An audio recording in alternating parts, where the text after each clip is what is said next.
What the Titan sub still represents is so multi-layered, so complicated in its complexity, so much so that I don't think anyone can really put into detail or in any way catalog everything about it.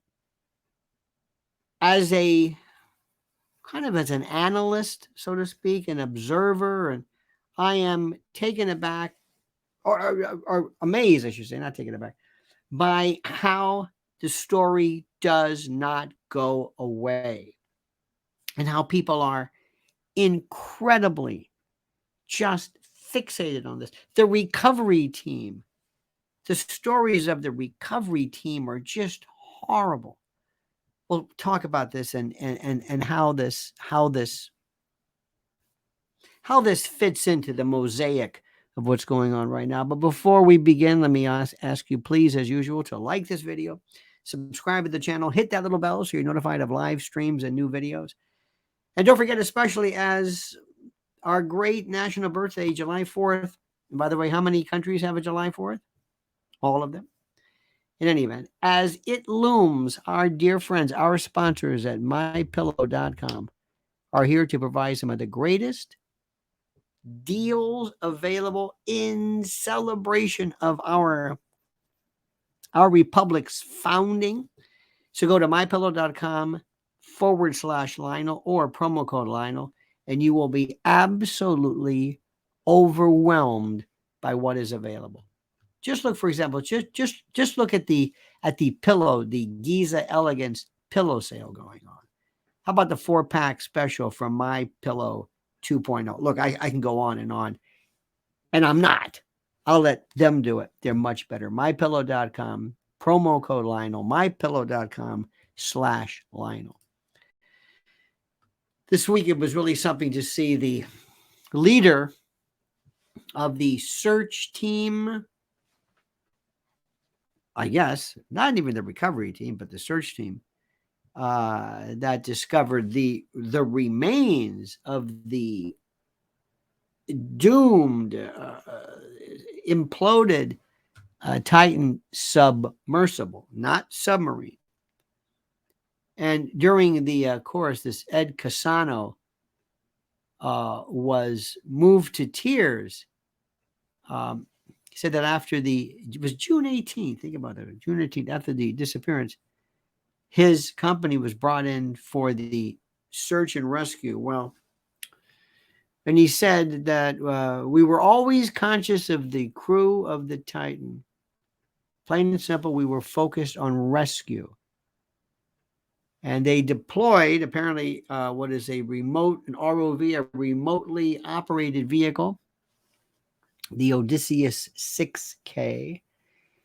And it reached the wreckage roughly 12,500 feet underwater within 90 minutes. And they knew right away that any hope of this was gone. Shortly after they said they were arriving on the seafloor, they discovered the debris. And that's it. And it's incredible. And what everyone is saying is that this was doomed. It was a disaster ready to happen, and the recovery team is devastated by the horror. Whenever you see something like that, whenever you put things together, even though you're in the business of supposedly doing it, it doesn't remove the humanity. And it makes you think. It really does.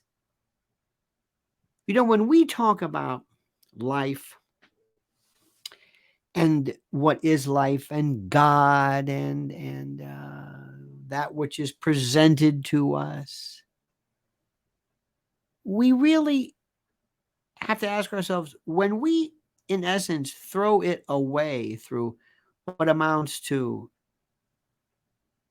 foolhardy lunacy, especially because now they're saying it was a carbon filament.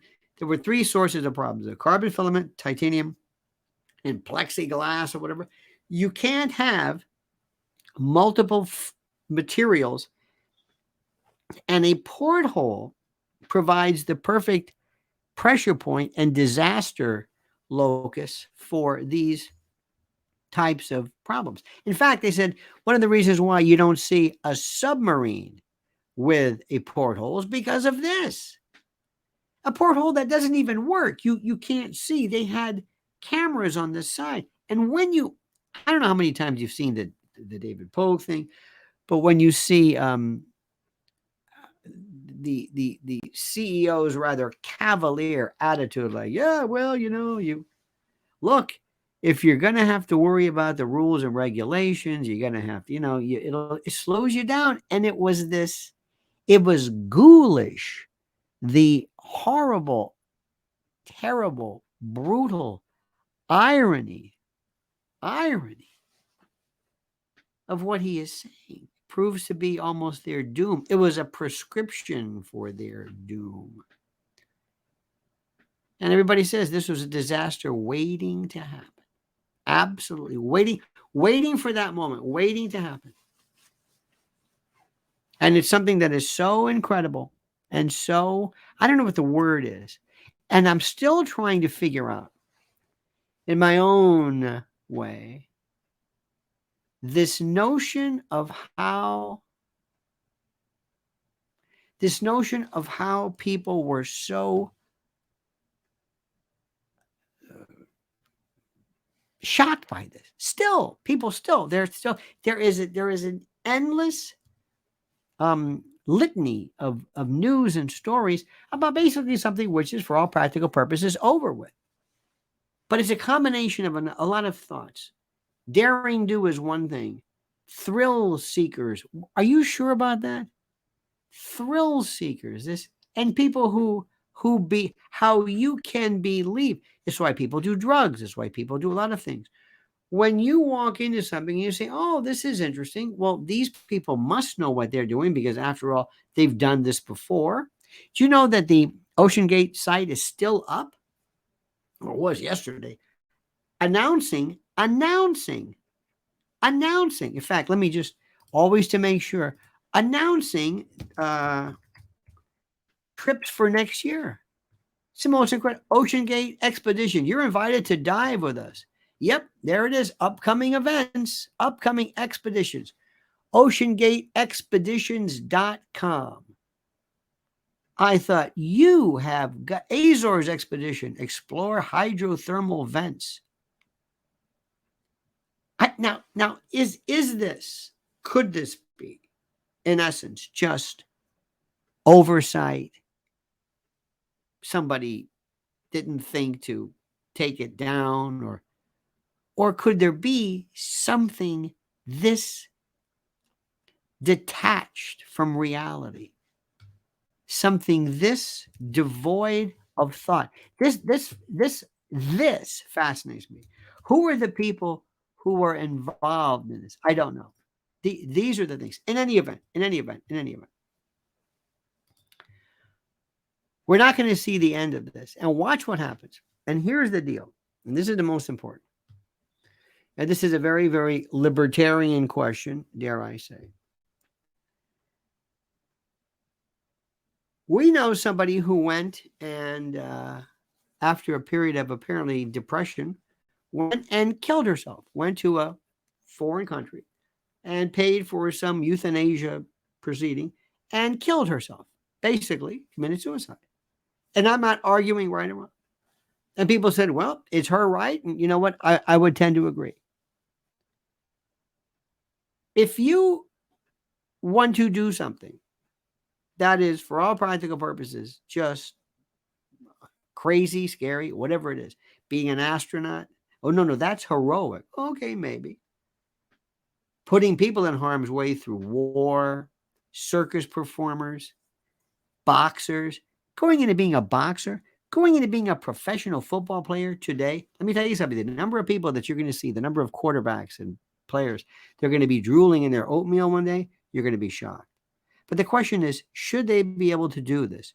Should they be able to do this? And should they be able to exercise this notion called assumption of risk? And I say yes. Absolutely. If that's what you want to do with your life or what remains of your life, have at it.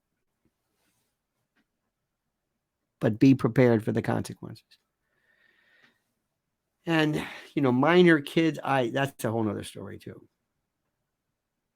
You're going to be seeing calls now for the regulation of these, whether the government should come in. It's a very simple question.